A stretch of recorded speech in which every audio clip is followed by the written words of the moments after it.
Դե վերադարձանք, աշխատում ենք ուղիղ եթերում եւ ինչպես արդեն իսկ սկզբաններ նշել էինք, թեման ֆուտբոլն է, շատ կարեւոր թեմա եւ այս ժամանակահատվածում բավականին ակտիվ։ Մենք ամեն շաբաթ անդրադառնում ենք առաջնությանը, նախորդ շաբաթվա կարեւորագույն հանդիպումներին, անակնկալներին եւ արդարացված սպասելիքներին։ Եվ այսօր մետաղավարում է Սարդարապատ ֆուտբոլային թիմի ավագ Արմեն Սարգսյանը, հարձակվող Լևոն Վարդանյանն ու տնօրեն Անուշ Անանյանը։ Ինչու ենք որոշել հենց Սարդարապատի հետ զրուցել, որովհետեւ այս տարվա կարելի է ասել ամենալավ ֆուտբոլային անակնկալը հայկական ֆուտբոլում հենց նրանք մատուցեցին բոլոր երկրպագուներին։ Բարի առավոտ։ Բարև ձեզ։ Միջև չասեցինք ինչ մատուցեցին, առաջին լիգայից տեղափոխվեցին բարձրագույն լիգա, շնորհավորում ենք ձեզ այդ կապակցությամբ, մաղթում ենք հաղթանակներ Չեմպիոնների լիգայում օրինակ, ինչի ոչ։ Դա միայն շատ հեռունայինք էլի։ Աշխարհի առաջնությունն է այս պահին, համոզված եմ, որ բոլոր ակտիվ հետևում եք։ Ակտիվ հետևում եք։ Ինձ հետաքրքիր է, այ տնօրենին եմ ուզում հարց տալ։ Որ 3 ֆուտբոլիստին կգնայիք Սարդարապատի համար եւ ունենայիք այդ հնարավորությունները։ Այո։ Տեսակ տնօրեն է, միանգամից անսահմանափակ բյուջե։ Այն ամենամեծահարուստ մարդը Իլոն Մասկը ասել է ես դες կտամ գումարները 3 ֆուտբոլիստ, որոնք որ հիմա խաղում են աշխարհի առաջնությունում։ Կլինի Մեսին, աշխարհի առաջնության ամենաթոփ ռմբարկուն, Լամին Յամալ եւ Մբապե։ Մեսին Մբապե հետ բայց ոնց որ լավ չի խաղում։ PSG-ն չկարողացան իր հետ յոլա գնալ։ Սարդարապատում կարող։ Համաձայն եք ունենալ ձեր թիմում Մեսի, Մբապե եւ Յամալ։ Միայն կողմ ենք։ Բայց դուք խաղաք այդ դեպքում, թե դուք ուզաշուզես պիտի նստեք։ Ես պաշտպան եմ,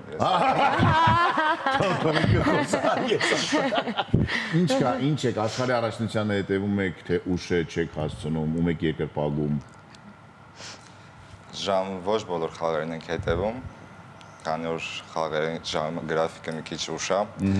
Նախապատրաստական շրջան է հիմա մեր մոտ, աշխատում ենք Ինֆանտինոն չէ դարձել Սարդարապատին, էլի ասել չէ, որտեղ անցկացնում։ Ով է ձեր ֆավորիտը։ Ես Ֆրանսիային եմ երկրպագում։ Դրա համար կողմ եք որ Մբապեն գար։ Okay, Ֆրանսիային դուք ինչ կասեք։ Իմ համար ֆավորիտը Արգենտինան է։ Ես թվում է Արգենտինա չեմպիոն կդառնա այս տարի։ Եվս մեկ անգամ։ Իսկ հասցրել եք հետևել երեկվա իրադարձություններին, քանի որ ես այդքան չեմ հետևել, բայց գործընկերս արդեն հասցրեց ասել, որ Նելին հենց տեսա որ ճապոնիա կրվում է Բրազիլիայի, գնաց քնելու, այո։ Բրազիլիան վերջի վայրկյաններին խաղի կարողացավ խփել հաղթական գոլը։ Գեղեցիկ կոմբինացիայից հետո 2-1 հաշվով ճապոնացիներին ուղարկեցին տուն, բայց անգամ այդ պարտությունից հետո ճապոնացիները հավաքեցին այն ամեն ինչ թողել են իրենցից հետո մարզադաշտում եւ հավաքեցին նաեւ այն ամեն ինչ որ ֆուտբոլիստներն են թողում իրենցից հետո ռազդիվալկա ոնց էր հայերեն հանդերձարանում, այ դրանում, այո։ Միջից դուք ինչպես եք ձեր հանդերձարանը վերաբերում, դա կարևոր է։ Մշակույթային, ֆուտբոլային մշակույթի մասն է խոսում։ Շատ լավ, աշխատում ենք միշտ մեր հետևից մաքուր պահենք, քանի որ այդ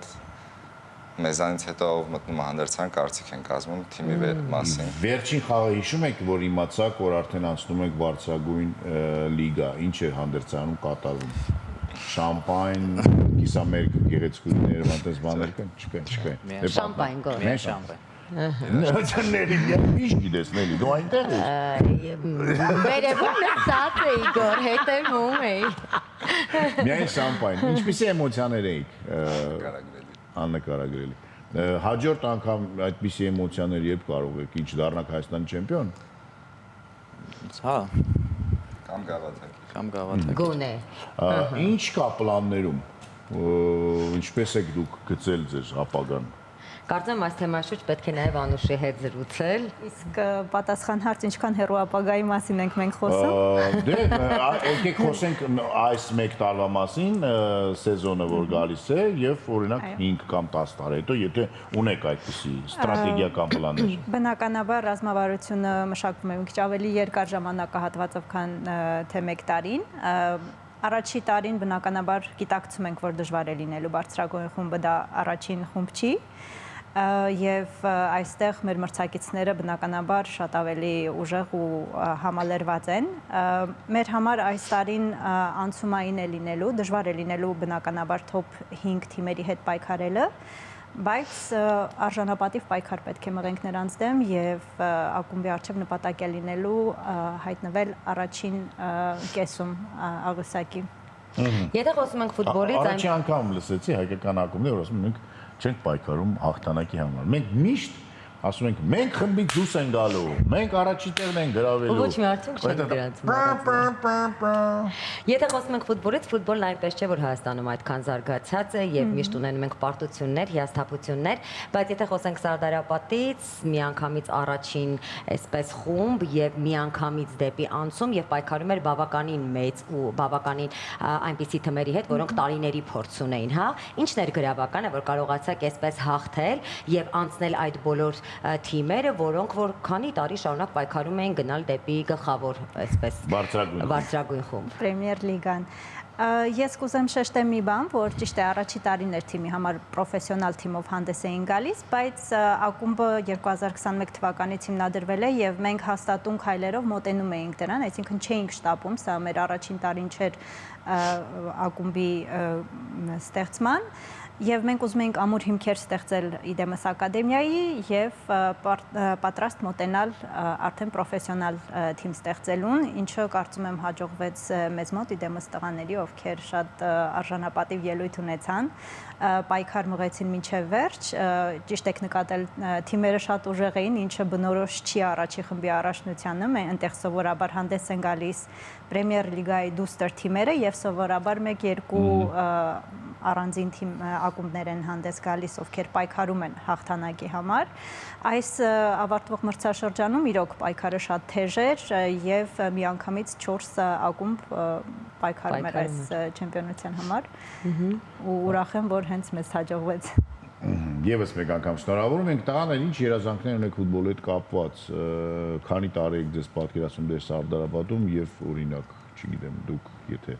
ասում եք, որ ես ֆրանսիական ֆուտբոլ եմ սիրում, տեսնում եք ձեզ Paris Saint-Germain-ում, Մարսելում, Օլիմպիկում, չգիտեմ, դուք ինչ կարող եք ասել այդ կապակցությամբ։ Դե ֆուտբոլային կյանքը մի քիչ ինձ շատ խառն է, երբեք չես կարող ասես վաղը ուր կարաս լինես։ Չէ, դե Մեսին կարա ասի վաղը։ Մեսին, բայց Էդուարդ Սպերտյանես վերջերս կարող ասել, արդեն վաղը ուր կարող լինի։ Դուք ինչ պլաններ կան, ինչ որ Առայժմ Սարդարապատի խաղացող ենք համարվում։ 1 տարվա պայմանագիր ունենք։ Մինիմում, այդքան։ Մինիմում։ Դեռ այդտեղ եք։ Այո։ Նպատակը միշտ բարձր է լինում, եվրոպական թոփ 5 լիգաներ ու այդ երազանքը միշտ մնում է։ Եթե երազանքը չկա, կարող ենք չխաղալ հենց իմիկանից, որովհետև Հայաստանի առաջնություն չկա նենց ֆուտբոլից, որ Հայաստանի առաջնությունով եզրափակի իր նպատակը, բոլորը ձգտում են միշտ ավելի բարձր լիգաներում խաղալ։ Մեր երազանքը նույնպես թոփ 5 լիգաներում տեղ գտնելն է։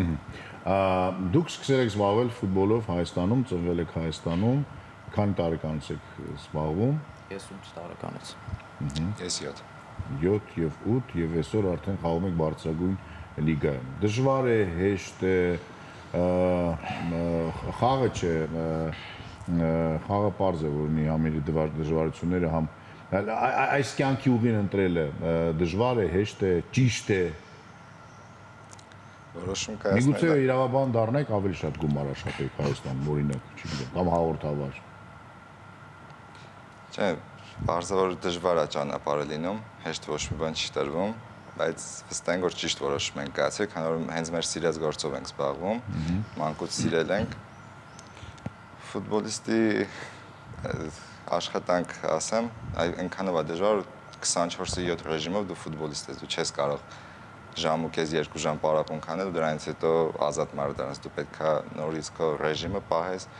կարգապահ լինես, սննդակարգ, քնել, ամեն ինչին պետքա հետևես, բայց օրինակ իրավաբանը կարա ժամը 6-ից հետո կամ ուրիշ աշխատող 6-ից հետո գնատուն եւ ազատ լինի, բայց մեր մոտ չկա, միշտ ֆուտբոլիստ ենք։ Ու իրավաբանները ձեր հետ կարող են վիճել այդ առումով, նես չի որ իրավաբան ժամ 6-ին օֆիսի դուրը փակում են գնում, ասում վերջալ ոչ մի օրենք եւ ոչ մի, չէ, խնդիրը դրանում չի, խնդիրը նրանում է, օրինակ ես որպես մարդ, որը որ սիրում է ֆուտբոլ, բայց ֆուտբոլիստ ոչ կարար դառնալ, ոչ է դարձավ, ես տեսնում եմ խնդիր, որ մեր մոտ ֆուտբոլը փորձում են զարգացնել ակումբները, ակումբային ակադեմիաները եւ այլն, բայց ես չեմ տեսնում մասսայական ֆուտբոլ, այսինքն ես չեմ տեսնում, որ երեխաները բակերում մեր ժամանակվա պես խաղում են ֆուտբոլ անդադար, երբ որ ես փոքրիկ էի եւ աշխարհի առաջնությունն էր 86 թվական, 82 թվական, 90 թվական, 90 արդեն մեծ է բավականին, մենք ամեն խաղից հետո իջնում էինք բակ եւ յուրաքանչյուրս գիտենք ով էր, մեկը Մարադոննան էր, մեկը Նանդեր Բելանովն էր եւ այլն, մեկը Խորիկն էր։ Հիմա այդպես բան ես չեմ տեսնում։ Ես տեսնում եմ հազարավոր տղաներ եւ աղջիկներ, որոնք որ իրենց մեջքին կրում են Մեսսի, Մբապե, Մխիթարյան ազգան, բայց այդ երեխեքը շատերը չեն խաղում ֆուտբոլ։ Դա ինձ համար մեծ ամենախնդիրը։ Դուք Բաքում ֆուտբոլ խաղացել եք, ոչ թե պարապմունքի ժամանակ, այլ Բաքում։ Երևի թե վերջի սերունդը մենք ենք եղել, որ Բաքում ֆուտբոլ խաղացել ենք, որովհետև հիմա ես էլ պատուհանից նայում եմ, շատ քիչ են երեխաները ֆուտբոլ խաղում։ Անկամ դուրս ընդհանրապես խաղեր շատ քիչ են խաղում։ Եթե խոսենք միջազգային ֆուտբոլից, ապա այդքան էլ չկան հայ անուններ, որոնք այդքան հայտնի են, Ոչ թե ապա չկան, այլ չկան։ Մխիթարյանը դա միակ դեմքն էր, ով իսկապես կարողացավ Հայաստանից պոկվել եւ գնալ ու հասնել այդպիսի արդյունքների, հա։ Ինչն է պատճառը։ Միգուցե այս նոր սերունդը կարողանա իսկապես արդեն միջազգային ֆուտբոլում իր տեղը գտնել։ Մխիթարյանի առանձնահատկությունը երևի իր աշխատասիրությունն ու տաղանդն է։ Ինչու եք պակաս դուք, այդ եմ ուզում հասկանում։ Աշխատասիրություն չունեք, տաղանդ չունեք, չեք հավատում ձեր ուժերին։ Ինչի թվում, ինչ որ մի բանով պակասենք, եթե ինչ որ մի մարդ կարողանում է անել, ասում եմ բոլորն է կարող են անել։ Եթե հիմա համեմատենք հայկական ֆուտբոլիստների թիվը, որոնք որ խաղում են Հայաստանից դուրս վրացի ֆուտբոլիստների թվով, տեսնենք, որ տասնյակ, եթե ոչ հարյուրավորական տարբերվում են, բայց կարծես թե նույնն ենք, ինչու՞մն է խնդիրը, ինչ է կարծում, ինչն է խանգարում հայ ֆուտբոլիստ, հայ սպորտսմեններին դառնալ էլ ավելի ուժեղ։ Հայ ֆուտբոլիստները ավելի տաղանդավոր են։ Ավելի տաղանդավոր են։ Այո։ Ումից։ Հենց եվրոպական շատ երկրներ կան, որ տաղանդով փոքր տարիքից տաղանդավոր են մնացած, օրինակ Իսպանիայի 8 տարեկան հայ տղան տաղանդավոր կլինի 8 տարեկան։ Բայց ոնց է Յամալը 15 տարեկանում Բարսայում խաղում է։ Դրանք բացառություններ են լինում։ Okay։ Ուր են կորում հայ երեխաները հետո։ Ալուշ։ Պատմեք մեզ։ Ինչ է կատարվում։ Սկսում են ծխել, ինչ է կատարում։ Կարծում եմ, այստեղ շատ կարևոր մի քանի կոմպոնենտ կա, որպեսզի ակադեմիայից մինչև պրոֆեսիոնալ ֆուտբոլ բոլոր ֆուտբոլիստները հասնեն։ Բնականաբար սելեկցիա է կատարվում, այո, ֆիլտրվում են այդ ճանապարհի ընթացքում, այստեղ մի քանի շատ կարևոր աշխատանք պետք է տարվի, թե ովքեր են աշխատում այդ երեխաների հետ, մասնագետները, տեխնիկական տնօրենները, մարզիչները, որովհետև եթե նայենք, նկատվում է տենդենցիա, որ ֆուտբոլիստները Հայաստանում հիմնականում այդ անցումային տարիքից հետո է իրանց մոտ գնում անկումը, որովհետև մենք ունենք Հայաստանում տարբեր ակադեմիաների թիմեր, ովքեր մեկնում են միջազգային մրցաշարերի եւ եվրոպացի իրենց հասակակիցների հետ հաղթում են նույնիսկ, բայց երբ անցումային տարիքը արդեն իրենն ասում է, տեսնում ենք այդ անկումը գնում է, ենթադրում եմ, որ դա խոսում է այն մասին, որ ինչ-որ մի բան ակադեմիաներում այնպես չի արվում, ինչ-որ մի բան քիչ է արվում։ Բնականաբար այն ինչ խոսեցինք տաղանդը, աշխատասիրությունը, ինչ որտեղ նաև բախտը, որովհետև երբեք չգիտես ինչ պահի ինչ վնասվածք կարող է ստանալ, որը կարող է խաչքաշել կարիերայի վրա կամ դանդաղացնել այդ ընթացքը։ Եթե Մարկո Ռոյսը մեզ հիմա դիտում է ժպտած։ Իհարկե վերջին տարիների ֆուտբոլի մակարդակը իսկապես լավացել է Հայաստանում։ Փոփոխություն նկատում ենք, որը չէ, գոր մի քիչ գոնե կա փոփոխություն։ Ախումբային չէ, օրինակ նույն եթե խոսենք օրինակ Նոան, վերջին շրջանում Արարատ Արմենյան այսպես կարծես թե ավելի ակտիվացավ, Փյունիկը ունի դպրոց, այ եթե խոսենք մանկապատանեկան ֆուտբոլից, արդյոք նաև Սարդարապետն է պատրաստում զարգացնել այդ ճյուղը, հա հասկանալով, որ այդտեղից է գալիս խնդիրը։ Բնականաբար Եվ այդտեղ են գալիս փողերը։ Ես փողից չէի խոսում գոր։ Չէ, իսկ ասեմ, որ ակադեմիաներ կան աշխարհում, որոնք որ վերավաճառում են եւ վաճառում են իրենց ֆուտբոլիստներին եւ կարողանում են ստեղծել հիանալի։ Դե բայց դա նորմալ է, չէ՞ ֆուտբոլի համար։ Դրանից առաջ նախ պետք է երկար աշխատանք տաներ, որպեսզի այդ ֆուտբոլիստին աճեցնել, որովհետև դա շատ համբերատար ու երկարատև 10 տարի մինիմում պետք է մինչև այդ պտուղները ստանան ակադեմիաները։ Մենք Սարդարապատում միշտ կարևորում ենք ակադեմիան ու ճիշտ կրթությունը, հենց այդ պատճառով էլ ակումբը երբ հիմնադրվել է, ես ինչպես ասեցի, արդեն մենք սկսել ենք հենց ակադեմիայից, օգտագործելով ակումբի տեխնիկական համագործակցությունը ֆրանսիական Լիգա 1 թիմի Racing Club de Lens-ի հետ, եթե մենք նայենք, իրենք շատ ուժեղ ակադեմիա ունեն, եւ համագործակցության շրջանակներում մենք փորձում ենք իրենց մեթոդոլոգիան եւ մարզումային ծրագրերը բերենք Հայաստան, ադապտացնենք հայ ֆուտբոլիստների համար ավելի հարմար, թե գեոլոկացիային, թե բիոլոգիական առանձնահատկությունները հաշվի առնելով եւ համագործակցության շրջանակներում թե մեր ֆուտբոլիստներն են հնարավորություն ստանում ակադեմիայից մեկնել այնտեղ Լանսի ակադեմիան մարզվելու, թե մարզիչներն են այնտեղ վերապատրաստվում, թե իրենք Լանսի մարզիչները այցելում են Արմավիր, բոլորովին վերջերս անցած շաբաթ երկու մարզիչ այստեղ էին Հայաստանում էին եւ հետեւում էին մեր մարզումներին, հետեւում էին ինչպես է այդ մեթոդոլոգիայի ու ծրագրի իմպլեմենտացումը տեղի ունենում եւ իրենք էլ մարզում անցկացրեցին։ Շատ կարևոր է, ուզում եմ հիշեցնել, որ մի քանի օր առաջ, թե չէ մի քանի շաբաթ առաջ ես դες պատմում եմ եթերում Լանսի հայկական հետքերի մասին, տեսնում եք, ուր են տանում Լանսի հայկական հետքերը, Արմավիր։ Եվ շատ կարևոր է, որ ֆուտբոլը զարգանում է նաև Երևանից դուրս, եւ սա մարզային ակադեմիա է, մարզային ակումբ է, եւ շատ կարևոր է, որ այդ երեխաները այնտեղ հասկանան, թե տղաները, թե աղջիկները, որ սա հիանալի տրամպլին է ապագա, որ սա կարող է հիանալի այցեքարտ լինել հետո Եվրոպական ասպարեզներում էլ ինչու՞ չէ Հայաստանը իր արդեն իսկ 12 թիմանոց առաջնությունով 4 տեղ ունի UEFA-ի մրցաշարերում, ինչը կարծում եմ հրաշալի ասպարեզ է ապահովում։ Քիչ էլ գնան առաջ մեր թիմերը, որովհետև երբ որ լինում են հաղթանակներ, այլ ավելի շատ է ուզում։ Եվս մեկ կարևոր հարց տղաներ, բանակի խնդիրը ինչպես է։ Դուք քանի տարեկան եք, ծառայել եք, չեք ծառայել, պատրաստում եք, ինչպես դա պետք է լինի եւ ինչ անում ակումբը դրա համար։ Որտեղ դա էլ է ամենամեծ խնդիրը։ Ես սկսեմ երևի սպորտսմենների համար։ Այո, ճիշտ եք, բանակի խնդիրը ֆուտբոլի, հայկական ֆուտբոլի զարգացման համար շատ մեծ Մենակ ֆուտբոլի չէ, բոլոր սպորտաձևերի։ Համաձայն եմ, շատ մեծ մարտահրավեր է, այսպես ասեմ, որպեսզի կարիերան կարողանան ֆուտբոլիստները շարունակել։ Մենք փորձում ենք այս խնդրին մոտենալ այնպես, որ գտնենք բալանսավորված լուծում։ Մենք Պաշտպանության նախարարությունն ենք դիմել խնդրանքում, որ մեր ակադեմիայի համար տրամադրվեն սլոտեր Արմավիրի զորամասում, որպեսզի ակադեմիայից դուրս եկած այն տաղանդավոր սաները, ովքեր որ չեն ընդգրկվել ԲԿՄ-ի ցանկում, գոնե հնարավորություն ունենան իրենց ծառայության ընթացքում զուգահեռ նաև մարզվեն, որովհետև մոդիկ է զորամասը։ Նախ ծառայեին Արմավիրում, երկրորդը կարողանային մարզվել, որտեղ եթե գնացին ջերմուկ ընդդեմ մենք չենք խնդրում ազատել նրանց ծառայությունից, բայց թույլ տալ այդ մարզումային ժամերին դուրս գալ։ Պաշտպանության նախարարությունը պատասխանել է, թե դեռ Այդ ծրագիրը դեռ ոչ պատասխան չունենք, բայց ունենք շատ լավ դեպք Հայկ Հովհաննիսյանի օրինակը բերեմ, ով ծառայության մեջ է գտնվում, բայց արդեն երկրորդ անգամ Պաշտպանության նախարարությունը իրեն ազատ է արձակում ամբողջությամբ միանալու թիմին, մարզվելու եւ խաղերին մասնակցելու։ Բայց ըստ օրենքի կա այդպիսի կետ, որովհետեւ ես հիշում եմ, որ կար մի ժամանակահատված, երբ ենթադրենք օրինակ ֆուտբոլիստներ, համենայն դեպս այն տղաներ, ովքեր հավաքական էին խաղում, նրանց ազատում էին։ Չեն ազատ, ԲԿՄ-ն ռեզինից չի 26 հոգի մարդ կարող։ Եվ ընդամենը ԲԿՄ-ի ֆուտբոլիստները կարող են ազատվել, այսինքն այսպես է գործում։ Բանակային տարիքի ֆուտբոլիստները այո գնում են ԲԿՄ,